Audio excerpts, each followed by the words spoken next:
Hey Supe, what's up, buddy? It was nice working with you last week on the Kent Hovind thing, and thanks for the support.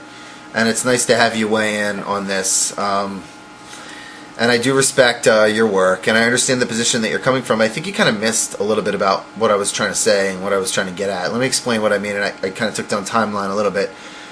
At 47 seconds in through your video, you talk about how that we're using the DSM as complete truth, and that we're doing exactly what we don't like that theists do.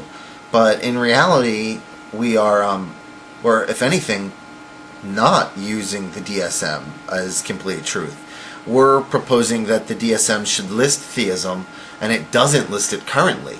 It doesn't list theism currently, and yet we say theism is a mind disorder. So we're not using the DSM. I found that claim to be unfair. At 103, you talked about the great thing about the DSM is that they revise it. I agree, and that's my point. That is exactly our point. In fact, I think I said to somebody the other day, I said, where do you see the DSM-6 when theism is listed? And he goes, dude, the next DSM is the DSM-5. And I'm like, I know. It'll be in the DSM-6. I don't think we'll be ready for it, number 5. Then at 124, you said that we're cherry-picking the DSM, and I agree. That's also our point. That's what we said in our videos. In fact, let me see here as I quoted it. We're setting forth that the normality that you spoke of in the following minute or two, that you spoke of the Gaussian curve, it's called, right?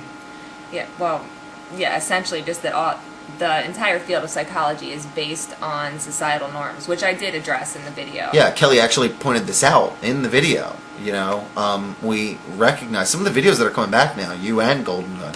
I mean, no offense, guys, but both of them are kind of like restating what we've already said. Yeah, theism isn't abnormal enough yet to be listed in the DSM. I think what we're saying is that all of the other conditions of delusional disorder fit theists many of the time. The big religions don't fit under this whole normality clause.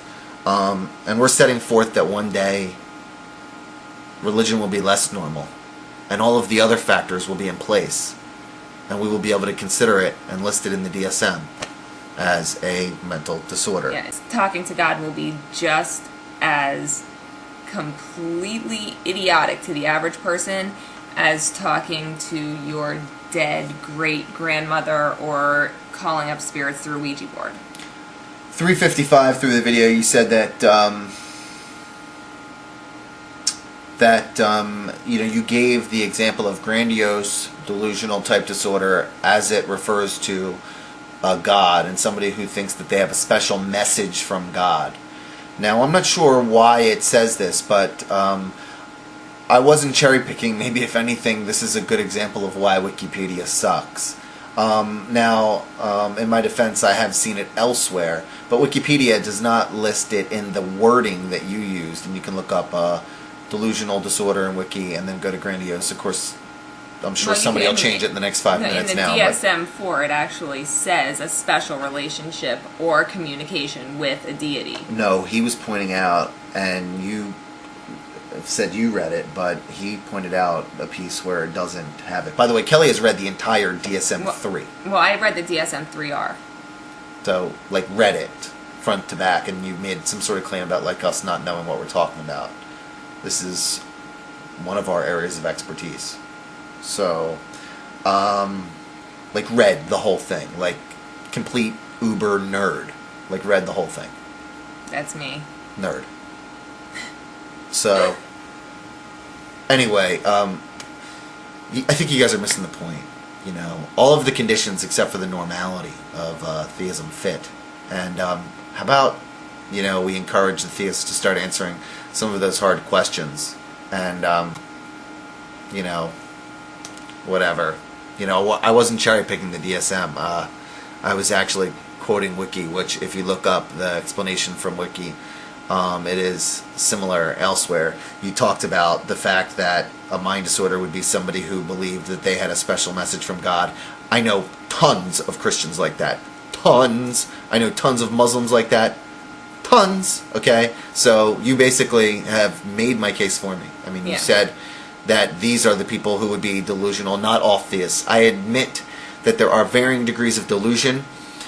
If you take like a deist, like a Thomas Jefferson sort of deist, at the bare minimum, I think that that person is being dishonest with themselves, and they are deluding the reality of their existence and the reality of life. They are deluding themselves, and it is akin to a smaller delusion. But yes, there are tons of people who they think they have a message from God. Our president is one of them, and they fit exactly what you just defined as a psychologist as grandiose delusional disorder, and I hope that in a response video you would agree with me on that point. It was a pleasure making a video for you, and I like you, man. I like you a lot.